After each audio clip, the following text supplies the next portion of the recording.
আমি বৈশাখী, আমি 8 পাস করে বিএটাই করেছি। তো আমি যেহেতু 8 পাস করেছি সেহেতু আমি কোনো বড় চাকরিও করতে পারবো না, ক্ষেত খামারেতে কাজও করতে পারবো না, গার্মেন্টসেও চাকরি করতে পারবো না। সেহেতু আমার স্বামী এবং আমার বাবাকে সহযোগিতা করার উদ্দেশ্যেই আমি এই গরু লালন পালন করাটা বেছে নিয়েছি। যেহেতু আমি আমার বিয়েটা না হলে যেহেতু আমার পড়াশোনা করতাম, পড়াশোনা করে স্কুল থেকে এসে সেরে তো আর বেশি কাজ করতাম না, আমার তো কোনো থাকতো না, উদ্দেশ্যই থাকতো না। সেহেতু আমি মোবাইলে না হয় ফেসবুক চালাতাম, নাহলে ইউটিউব চালাতাম, নাহলে চ্যাট করতাম, নাহলে বান্ধবীদের সঙ্গে যে আড্ডা দিতাম, এগুলো করে আমার সময় কাটতো। সেহেতু আমার এখন এগুলো আমার আমার এখন এতটা পছন্দ হয়ে গেছে, ওরা ভুয়া জিনিস, আমি ওদেরকে যেগুলা খাবার দেই তার থেকে বড় কিছু আমার দেওয়ার চেষ্টা করে ওরাও। সুপ্রিয় দর্শক, আসসালামু আলাইকুম। দর্শক, আজ আমরা আপনাদেরকে নিয়ে আসছি ভূম দক্ষিণ নয়াপাড়া গ্রামে। দর্শক, এই নয়াপাড়া গ্রামে রয়েছে বৈশাখীর একটি ছোট্ট গরুর ফার্ম। এই ফার্মটি এমন সুন্দরভাবে সাজানো যে এই ফার্মে গরুগুলো পালন করেন তিনি নিজেই, এবং দেখাশোনা করেন, খাওয়া দাওয়া থেকে শুরু করে গোসল করানো থেকে শুরু করে সবকিছু এই বৈশাখী নিজেই করেন। একজন নারী উদ্যোক্তা, তারা স্বামী স্ত্রী দুজনে মিলে যেভাবে গরুটিকে পালন করছেন, সেই গরুগুলাকে কি ধরনের দামে বিক্রি করবেন 2023 সালের কোরবানিতে, আমরা শুনবো বৈশাখীর কাছ থেকে যে বৈশাখীর আসলে মূল উদ্দেশ্যটা কি। দুনিয়াতে এত ব্যবসা থাকতে, এত কাজ করা থাকতে কিন্তু তার এই গরু পালনের মধ্যে তিনি চলে আসলেন কি জন্য, আমরা সেই বিষয় নিয়ে চলুন দর্শক আমরা কথা বলবো বৈশাখীর সাথে। আসসালামু আলাইকুম। ওয়ালাইকুম আসসালাম। আসসালামু আলাইকুম। ওয়ালাইকুম আসসালাম। কেমন আছেন আপনি? আলহামদুলিল্লাহ ভালো, আপনারা ভালো আছেন? জি আলহামদুলিল্লাহ, আমরা ভালো আছি। বৈশাখী, আমাদেরকে একটু বলবেন বোন, যে আপনি এত কিছু থাকতে আপনি গরু পালনে আসলেন কি কারণে, একটু বলবেন? বিস্তারিত বলতে গেলে অনেক কিছুই। যেহেতু আমি ক্লাস 8-এ থাকতে আমার যেহেতু বিয়ে হয়েছে, সেহেতু আমি বড় কোনো চাকরিও করতে পারবো না। আবার ধরেন কৃষিকাজও মহিলা হয়ে তো আর কৃষিকাজ করা যাবে না। সেহেতু আমি এই গরু বুবা জিনিস আমার হাতে মনে করেন অনেক সুযোগ সুবিধা আছে। ধরেন কিনে দেওয়াটা শুধু আমার আব্বু আর আমার স্বামীর হাতে, আর সব লালন পালন করা আমার হাতে। আমার খুবই ভালো লাগে ওদেরকে লালন পালন করতে। আর যেহেতু আমার সুযোগ সুবিধা আমি পাচ্ছি, আর ওদের দ্বারা আমি খারাপ কোনো দিক পাচ্ছি না। যেহেতু ওরা বুবা জিনিস, সেহেতু কোনো খারাপ আচরণ আমার লগে করে না। সেহেতু আমার এই কাজটা করতেই খুব ভালো লাগে। আমি বড় কোনো কাজও করতে পারবো না, বড় কোনো চাকরিও করতে পারবো না, কৃষিকাজও করতে পারবো না। তো আমার সুযোগ সুবিধা হিসেবে আমি গরু লালন পালনটাই বেছে নিয়েছি। তো এই গরুগুলো আসলে কতগুলো গরু আপনার এই খামারে রয়েছে, পুরো আমাদেরকে বিষয় যদি বলেন। আর 2023 সালে কোরবানিতে কি ধরনের দামের আশা করেন আপনি? জি, আমার ফার্মে মোট এবার 60টি গরু আছে। আর আমি একটু ভালো আমি বেশি দামে চাই না। আমার প্রতিটা গরু থেকে 2000 করে লাভ হোক এমন দামি চাই আমি, বেশি চাচ্ছি না, আমার চালান উঠুক, এইটুকুই। তার আপনার ভবিষ্যৎ পরিকল্পনাটা কি? ভবিষ্যৎ পরিকল্পনা এই গরু নিয়েই, এই গরু লালন পালন করে আমি একটু থেকে অল্প থেকে যেহেতু আমি শুরু করেছি, তো আমি আরো বড় পদে যেতে চাই এই গরু থেকে। বলতেছেন যে 2000 টাকা করে লাভ, আসলে কোনটা আমি বুঝি নেই। একটা গরু 2000 টাকা করে লাভ, এই 2000 টাকার জন্য আপনি সারা বছর গরু পালন করছেন? জি না, আমি ওইভাবে বলতে চাইনি। ধরেন 1 বছরে 12 মাস, সেহেতু কেউ যদি আমাকে গরু লালন পালন করতে দেয়, মাসে তো অন্তত 2000 টাকা আমার পারিশ্রমিকটা দিবে। আমি সেই হিসাব করে বলতাছি, মাসে আমাকে 2000 করেও যদি পারিশ্রমিক দেয় সেটার কথা বলতাছি, আমি বলি নাই যে 2000 টাকা লাভে। তার হলো বছরে মাসে যে 2000 টাকা করে যদি পারিশ্রমিকও দেয় যে গরুগুলা লালন পালন করতে, সেই সুবাদে 2000 টাকা আপনার পারিশ্রমিকটা চাচ্ছেন। সত্যিকারের যে আপনি লালন পালন করে বেশি টাকা লাভ করবেন সেটা চাচ্ছেন না, যে পারিশ্রমিক যে কষ্ট করতেছেন সেই কষ্টের টাকাটাই আপনি চাচ্ছেন। আমার কষ্টের টাকাটাই আমি এত ধরেন আমি এগুলো লালন পালন করা ছাড়া আমার রান্না বান্না করে কোনো অনেক সময় থেকে যায়।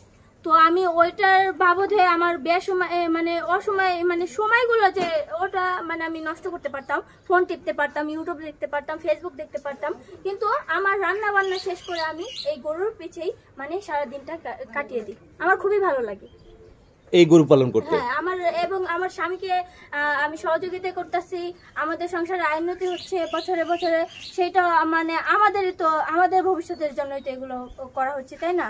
তো সে একা যেহেতু করতেছে, তো আমি যদি সহযোগিতা করি তো আরো সংসারে উন্নতি হবে।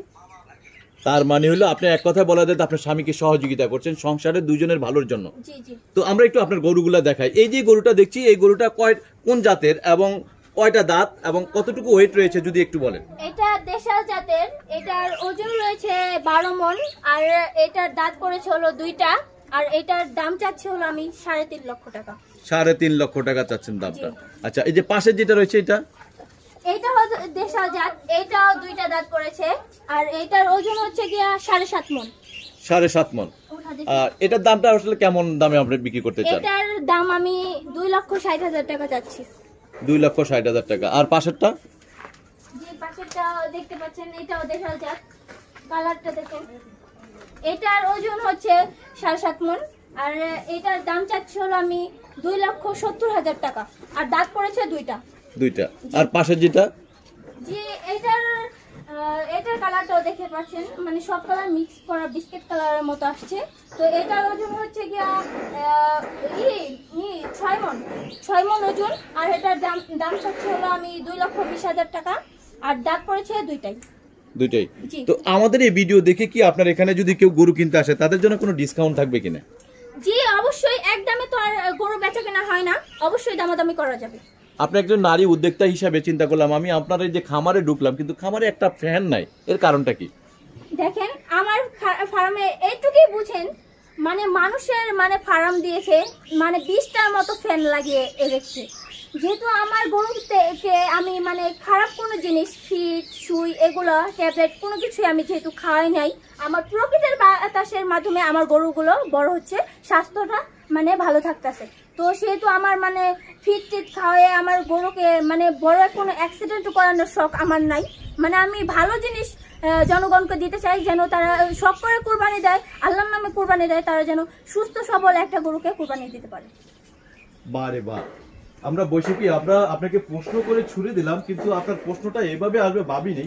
কারণ হলো আপনার খামারে দেখলাম যে ফ্যান নাই, কিন্তু ফ্যান নাই কথাটা বলতে গিয়ে আপনি প্রশ্নটা এমন ভাবে উত্তর দিলেন যে আপনার মোটা তাজা করতে গিয়ে যে কি খাবার দাবার খাওয়ান সব টোটাল বিষয়গুলা চলে আসছে। একজন নারী উদ্যোক্তা হিসেবে আপনি কি এই খামার সম্পর্কে, গরু সম্পর্কে, পালন সম্পর্কে কি আপনার কোনো আছে কিনা, ট্রেনিং আছে কিনা? সত্য বলতে আমার বাবা, মানে আমার বাবাকে আমি ছোটবেলা থেকেই দেখতেছি যে আমার বাবা এই ফার্মটা দিয়ে আসছে। তো আমার বাবার ফার্মই এটা, কিন্তু এখানে আমার গরু আমার বাবার গরু মিক্স আছে। আমার বাবাকে আমি আলাদাভাবে দেখি না, আমার বাবার মানে আমার মানে আমার বাবার। সেহেতু আমার বাবাকে আমি ছোটবেলা থেকেই সাহায্য সহযোগিতা করতেছি। তো আমার মানে স্কুল লাইফেও মানে আমি মনে করেন এগুলো লালন পালন করছি। আমার মানে ধারণা আছে আর কি, আমার আব্বুর থেকে ধারণা হয়েছে কিভাবে লালন পালন করতে হয়। মানে বাবার ফার্মের গরুগুলা দেখতে দেখতে এখন হলো স্বামীর গরুগুলো দেখছেন, বাবারটাও দেখছেন। তার মানে আপনার বাবার কাছ থেকে মোটামুটি কথা এক কথা শিক্ষাটা আর কি। হ্যাঁ, আমার বাবা মানে অনেক আগে থেকেই কৃষিকাজ ও এই যে গরু লালন পালন করে আসছে, তখন থেকেই আমার ধারণা হয়ে গেছে আর কি, ছোটবেলা থেকে আপনি গরুগুলা পালন করে যাচ্ছেন। বৈশাখী, আমাদেরকে এই যে লাস্টের যে আপনার গরুটা দেখছি, এই গরুটা দেখতেছি অনেক সুন্দর দেখতে, মাশাআল্লাহ অনেক চটপটে।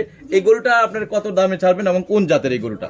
এই গরুটাও দেশাল জাত, আমার মানে ফার্মের প্রায় সবগুলো মানে গরু হলো দেশাল জাত। এটার 2 দাঁত পড়েছে, আর এটার ওজন হচ্ছে গিয়া 7 মণ, আর এটার দাম চাচ্ছি হলো আমি 2,60,000 টাকা। এটা 2,60,000 টাকা? জি জি। দামটা বেশি হয়ে যাচ্ছে না? একদমে গরু বেচা কেনা হয় না, যেহেতু আমি বলছি, সেহেতু মানে যদি কেউ গরু কিনতে চায় অবশ্যই দামাদামি করা যাবে। মানে যদি আপনার এই খামারে এসে অন্তত দেখে পছন্দ যদি হয় তাহলে হয়তো 2 টাকা কম আর বেশি সেটা হয়তো ওভাবে কথা বলে নিতে পারবে। জি জি জি।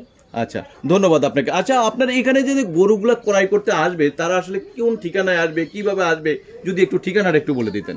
এটা হলো মানিকগঞ্জ জেলা, সিঙ্গার থানা, নয়াপাড়া গ্রাম, ধল্লা ইউনিয়ন। সেহেতু এই মানে মানিকগঞ্জ জেলায় মানে হেমায়তপুর থেকে মনে করেন 20 টাকা ভাড়া লাগবে। সেহেতু আমি ফোন নাম্বার দিয়ে দেব, ওই নাম্বারে আমাদের লগে যোগাযোগ করলে আমরা অবশ্যই নিয়ে আসবো। এই নাম্বারটা কে ধরবে ফোনটা? জি, আমার স্বামী ধরবে। আমার ফোন নেই, আমার স্বামীর ফোন মানে আমার ফোন, দুজনে একটি ফোনই চালাই। আচ্ছা, তার মানে স্বামীর কাছে ফোনটা থাকে? জি জি। তার মানে হলো আপনার কাছ থেকে কথা, আপনি ইন্টারভিউটা দিলেন কিন্তু মূল কথাগুলো বলবে হলো আপনার স্বামী, দামাদামিটা করবে আপনার স্বামী। ধন্যবাদ। তাহলে আপনার সাথে যদি দেখা করতে চায় বা এখানে যদি গরুগুলো সরজমিনে দেখতে চায় কিভাবে লালন পালন করছেন, আচ্ছা সরাসরি আপনার সাথেও যদি কথা বলতে চায় তাহলে আপনার খামারে আসলে আপনার স্বামী স্ত্রী দুজনকে একসাথে পাবে? জি জি, একসাথে পাবে। ধন্যবাদ। দর্শক, একজন নারী উদ্যোক্তা আসলে কিভাবে সফলতা করা যাবে, নিজের গরু পালন করে নিজের সংসারে উন্নয়ন করা যাবে, স্বামীকে কিভাবে হেল্প করা যাবে, সেই বিষয়গুলোই কিন্তু এই বৈশাখী বললেন। দর্শক, এই গরু পালন করাটা শিখলেন তার বাবার কাছ থেকে। এখন স্বামী স্ত্রী দুজনই মিলেই এই গরুগুলো পালন করতেছেন। আর গরুগুলো কিভাবে পালন করছেন, তার কথাগুলো যেভাবে তথ্যটা দিয়েছেন যে তার গরুর খামারে কোনো ফ্যান নেই, কারণ তিনি হলো এমন কোনো খাবার খাবার না যে খাবার খেলে গরুগুলা অ্যাক্সিডেন্ট হতে পারে, অতি গরম লাগতে পারে, তাদের মাথার উপরে ফ্যান দিতে হবে বা পানি ঝর্ণা দিতে হবে। সেই কারণে তিনি এই কথাগুলো বলছেন যে তার গরুগুলাকে স্বচ্ছ খাবার দাবার, প্রকৃতির বাতাস, আশেপাশে পুরো খামারটা কিন্তু তার খোলা পরিবেশের মধ্যে, পাশেই রয়েছে কিন্তু আবাদি জমি, এবং মধ্যে শস্য রয়েছে, সেই ঠান্ডা বাতাসগুলো কিন্তু এই গরুগুলো পাচ্ছে। এবং সুন্দর পরিবেশে গরুগুলা যদি আপনারা এখান থেকে ক্রয় করতে চান, তাহলে তাদের যে নাম্বারটি দেওয়া থাকবে, তার স্বামীর নাম্বারটি, সেই নাম্বারে আপনারা সরাসরি যোগাযোগ করে আপনারা গরুগুলা ক্রয় করতে পারবেন। দর্শক, ভালো থাকবেন, সুস্থ থাকবেন, আল্লাহ হাফেজ।